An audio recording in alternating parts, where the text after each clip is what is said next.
The lesson today comes from John chapter 12, verses 1 to 11. 6 days before the Passover, Jesus came to Bethany, where Lazarus was, whom Jesus had raised from the dead. There they made him a supper. Martha served, and Lazarus was one of those at table with him. Mary took a pound of costly ointment of pure nard, and anointed the feet of Jesus, and wiped his feet with her hair. And the house was filled with the fragrance of the ointment. But Judas Iscariot, one of his disciples, he who was to betray him, said, "Why was this ointment not sold for 300 denarii and given to the poor?" This he said, not that he cared for the poor, but because he was a thief, and as he had the money box, he used to take what was put into it. Jesus said, "Let her alone. Let her keep it for the day of my burial. The poor you always have with you, but you do not always have me."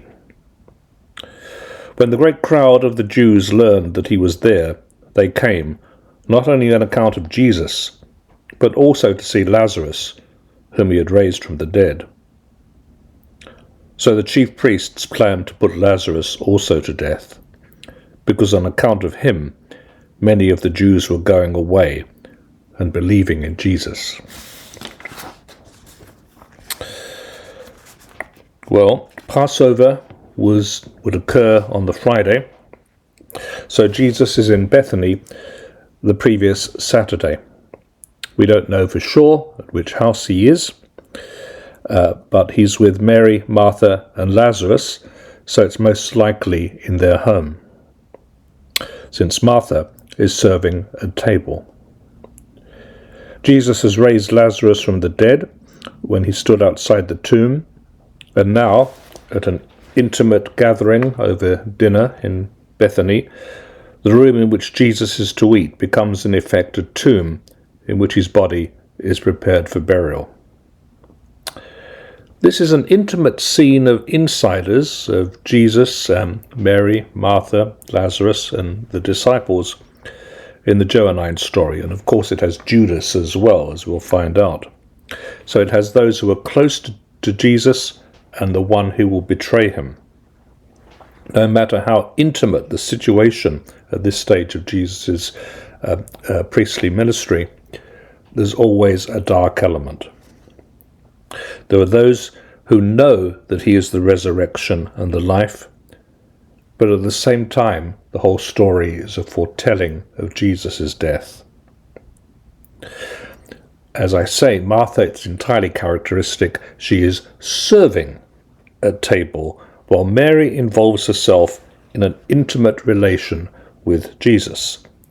She is to anoint his feet, and that's a task which is usually reserved for the lowest of house slaves, not for a woman who's friends with a rabbi, not for a woman of means, as we will see. We remember the synoptic witness to the story, or perhaps to a version of it. In Mark 14, 3-9, an unnamed woman anoints Jesus' head with an expensive ointment. In Luke 7, 36-50, a woman, now described as a sinner, anoints the feet of Jesus with her tears and wipes them with her hair. This last detail is very unusual. It was regarded as very immodest or shocking for a woman to loosen her hair in public. It would have been much more common for the person to dry Jesus' feet with a towel. However, loosening the hair can also be seen as a gesture of mourning. The woman in Luke is forgiven her sins. Is John's story a conflation of these two stories, or is it another story, an independent one? Certainly anointing was very common in the time of Jesus, so there's no absolute reason to think that there is a conflation of stories. Jesus would have had his feet anointed and his hair anointed on many occasions. No poor person could have afforded a whole pound of spikenard, which was a very expensive perfume, and we're given an idea of just how expensive it is in the story. To use all of it to anoint Jesus' feet is nothing if not extravagant. It draws attention to itself as a very extravagant gesture. So Mary must have been sufficiently wealthy to buy so much of this perfume. Indeed, her social status is indicated by the fact that people came from Jerusalem to mourn with her when Lazarus had died, as we saw last week. Of course, Mary might have spent all, or a great deal, of her savings on the ointment. Usually, the feet of guests were cleaned by a slave on entering a house, and the head of a guest was often anointed with oil. The heads of prophets and kings were also anointed in particular ways to show their status. Here, since the anointing of Jesus with nard occurs just before he is to die, it anticipates funeral preparations. Mary has already witnessed Jesus bringing Lazarus back to life, and so the death of Jesus is thematically linked with the resurrection. It seems that John the evangelist is presenting this with a narrative by which Jesus' death is associated with the forgiveness of sins. Judas, of course, objects to the perfume being used to anoint Jesus' feet. It's an extravagant gesture, as I say. But he's not so much concerned for the poor, according to John, but eager to have the money in the common purse so that he might have it himself. Soon, he will be the final link in the chain that binds Jesus to his death. Jesus defends Mary.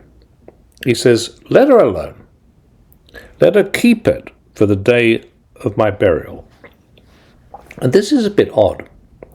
The expression "let her keep it" in the translation is problematic, especially since Mary has apparently used the entire pound of nard to anoint Jesus' feet. The Greek word here can also mean observe, and it may be that a better translation would be, "Let her alone. Let her observe the burial custom now, before I die." Jesus defends Mary because it's only right and proper that Jesus, the Messiah, receives special attention while he's alive. The whole narrative focuses darkly on the imminent death of Jesus.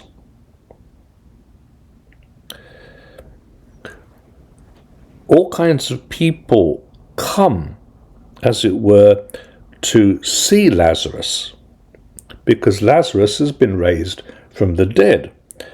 He's a clear, distinct sign of Jesus' spiritual authority. So people come to gawk at him and at Jesus. And this is something the chief priests can't abide, because they see Lazarus there and people going to see him, and Lazarus is a sign of Jesus being the Messiah, the Son of God.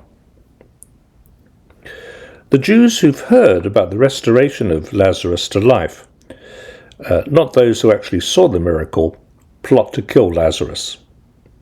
They do so because the very fact that he's now alive is testimony to Jesus' spiritual power, and hence that he has claim to be the Messiah. The Jews were going away, John says, in the sense that they were abandoning the normal practices of Judaism and becoming followers of Jesus as the Messiah.